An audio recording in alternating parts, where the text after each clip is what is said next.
Tā ir taisnība, brāļi un māsas. Izmantojot savu pārāko intelektu un nesautīgi ziedojoties, esmu atklājis mūsu nāvīgāko apdraudējumu. Lūk!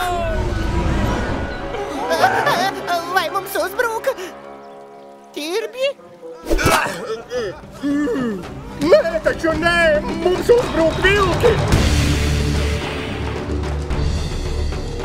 Jā, tiesa, mēs vilki. Teikšu, būt vilkam ir lieliski. Padomājiet paši, visi no jums baidās, jūs varat darīt, ko gribat, un par to nekas nav.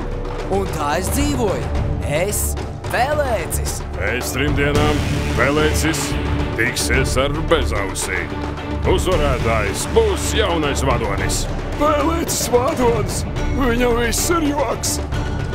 Man ir apnicis gaidīt, ka reiz mainīsies. Es mainīšos, apsolu. Labi, es mainos vilks un vārds. Pelēcis pārvērties par aunu?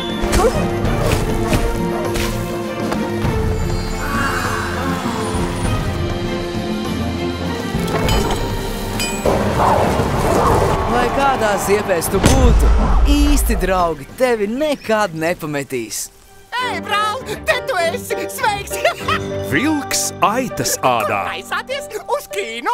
Jā, es iešu līdzi, labi? Jā, labi. Kinoteātros no 29. aprīļa 3D formātā. Pagaidiet, es taču esmu gaļēdājs. Man joprojām garšo gaļa.